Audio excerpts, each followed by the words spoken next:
Hey otaku fam, welcome back to Man tales.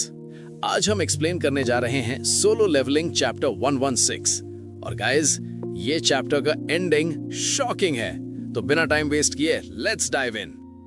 Last chapter में क्या हुआ था याद है? हमने देखा था मिसेस सेलनर और डेप्यूटी डायरेक्टर की इंपॉर्टेंट डिस्कशन जिनवू के बारे में, जिनवू और उसकी सिस्टर की गिल्ड नेमिंग डिस्कशन और मिसेस चा का मिस्टीरियस फ्लैशबैक। और अब आगे क्या होगा? बकल अप, क्योंकि ये राइड इंटेंस होने वाली है।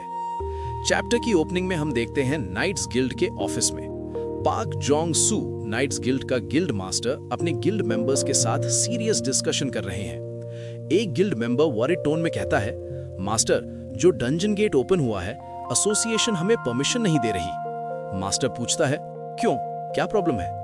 गिल्ड मेंबर एक्सप्लेन करता है, एसोसिएशन की मेजरमेंट बहुत हाई आई है इस गेट की। गिल्ड मास्टर तुरंत अलर्ट हो जाते हैं, मतलब ये एस रैंक कीट है। गिल्ड मेंबर, नहीं, लेकिन ये हाईएस्ट मेजरमेंट है जो कभी किसी ए रैंक गेट का आया है। पाक जोंग सू सीरियस एक्सप्रेशन के साथ सोचते हैं, ओह इट्स हार्ड, अगर हम केयरफुल नहीं रहे तो हम सब डाई हो जाएंगे। फिर वो फ्रस्ट्रेशन में कहते हैं, और अगर हमने ये डंजन नहीं लिया तो ये दूसरे गिल्ड के पास चला जाएगा। पाक जोंग सू अपनी टीम को देखते हुए बोलता है, प्रॉब्लम सिर्फ इतनी ही है, हमारे पास एक एस रैंक हंटर की कमी है, राइट? वरना हमारे ए रैंक हंटर्स तो इक्वल हैं बाकी गिल्ड्स के ए रैंक हंटर्स के। तभी डोर खुलता है और जोंग येरिम, नाइट्स गिल्ड का ए रैंक हीलर, अंदर आता है। वो एक इंटरेस्टिंग सजेशन देता है, मास्टर, हम सिर्फ एक मेंबर के साथ कोलैबोरेट करें इंस्टेड ऑफ पूरे गिल्ड के साथ। मास्टर कंफ्यूज्ड, एक मेंबर कैसे हेल्प कर पाएगा? हीलर मिस्टीरियस स्माइल के साथ कहता है, तुम्हें पता है राइट? पाक जोंग सू की आंखों में रियलाइजेशन आती है, संगजिन वो? येरिम कॉन्फिडेंटली, यस। एक और गिल्ड मेंबर एक्साइटेड होकर बोलता है, शुड वी कॉल हिम? लेकिन पाक जोंग सू रिस्पेक्टफुली कहते हैं, नहीं, हम पर्सनली मिलने जाएंगे। सीन चेंज होता है और अब हम देखते हैं जिनवू और जिन्हो को। जिनवू कैजुअली पूछता है, आजिन गिल्ड कैसा रहेगा?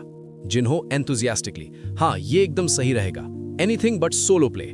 वो अभी भी उस नेम को लेकर ट्रॉमेटाइज्ड है। जिनवू स्माइल करते हुए, ठीक है, गिल्ड नेम आजिन, फाइनल। जिन्हो बिजनेस मोड में आ जाता है। सो अब रही बात एक फाउंडिंग मेंबर की। वो थॉटफुली पूछता है, मिसेस चा का क्या हुआ? वो तो परफेक्ट थी। जिनवू थोड़ा ऑकवर्डली कहता है, आई डोंट थिंक हंटर चा फिट होंगी। क्लियरली वो मिसेस चा के कन्फेशन के बाद अनकंफर्टेबल है। जिन्हो क्यूरियस, तो फिर तुम्हें कैसे मेंबर चाहिए? जिनवू सीरियसली सोचते हुए एक्सप्लेन करता है, ऐसे कोई जो गिल्ड में इंटरेस्टेड ना हो, बस ट्रस्टवर्दी हो। जिन्हो एक्साइटेड होके, अच्छा, मेरे दिमाग में एक दो लोग आ रहे हैं जो। डोर पे नॉक होती है। जिनवू डोर की तरफ देखता है, थोड़ा नर्वस, फिर से मिसेस चा तो नहीं। लेकिन जब वो डोर ओपन करता है, पाक जोंग सू और नाइट्स गिल्ड का पूरा डेलीगेशन खड़ा है। पाक जोंग सू रिस्पेक्टफुली अपनी बात रखते हैं, जिनवू सी, हमें एक ए रैंक गेट मिल रहा है, लेकिन एसोसिएशन हमें परमिशन नहीं दे रही। वो एक्सप्लेन करते हैं, उन्हें लगता है हमारे गिल्ड पे ट्रस्ट नहीं है कि हम सक्सेसफुली क्लियर कर सकेंगे, क्योंकि हमारे पास एस रैंक हंटर नहीं है। फिर वो डायरेक्टली ऑफर करते हैं, तो क्या तुम हमारे टीम को ज्वाइन करोगे? हम तुम्हें 20% प्रॉफिट देंगे। जिनवू काम और कंपोज्ड, बिना किसी हेजिटेशन के बोलता है, ठीक है, 50% पे डील फिक्स करते हैं। पाक जोंग सू शॉक्ड, 50%? वो नेगोशिएट करने की कोशिश करते हैं। 40% कैसा रहेगा? जिनवू की आवाज फर्म है, मैं यहां नेगोशिएट करने नहीं बैठा। Complete power move. पाक जोंग सू एक सेकंड सोचते हैं, फिर रियलाइज करते हैं कि उन्हें जिनवू की जरूरत है। ठीक है, 50%। पाक जोंग सू उठते हुए कहते हैं, चलो नीचे तक साथ में चलते हैं। लेकिन तभी जिनवू का फोन रिंग होता है। जिनवू फोन देखता है और बोलता है, नहीं, मुझे कुछ इंपॉर्टेंट काम है और मुझे ये कॉल अटेंड करना होगा। वो अश्योर करते हैं, मैं तुम्हें कल डंजन के पास मिलूंगा, पक्का। जिनवू कॉल पिक करता है और उसका एक्सप्रेशन कंप्लीटली चेंज हो जाता है। सरप्राइज और हैप्पीनेस मिक्स्ड है, क्योंकि अदर साइड उसकी मॉम थी। जिनवू एक्साइटेड होके, मॉम आपने सेल फोन ले लिया?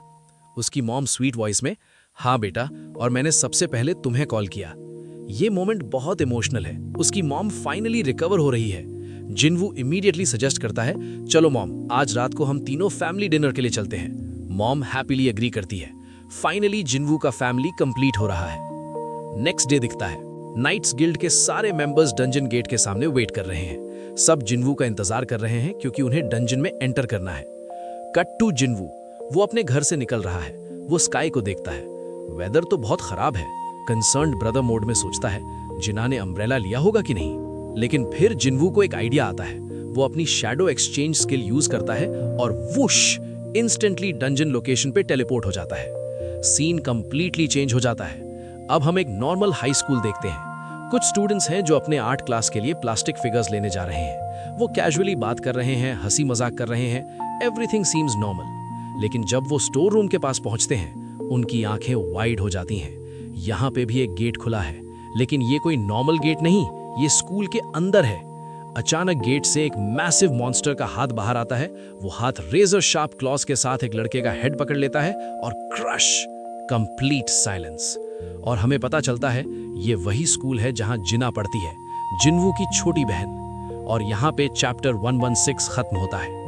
ओ माय गॉड, जिना के स्कूल में मॉन्स्टर अटैक, जिनवू डंजन में है और उसकी बहन डेंजर में है। ये तो बहुत बड़ा प्रॉब्लम है। तो बताओ गाइज, आपको क्या लगता है आगे क्या होगा? कमेंट सेक्शन में अपनी थियरी जरूर बताना। अगर ये नरेशन पसंद आई तो लाइक करो, शेयर करो और कमेंट जरूर करना। और चैनल को सब्सक्राइब करना मत भूलना, क्योंकि नेक्स्ट चैप्टर में केओस होने वाला है। नेक्स्ट चैप्टर में मिलते हैं ओटाकू फैम। सेयोनारा।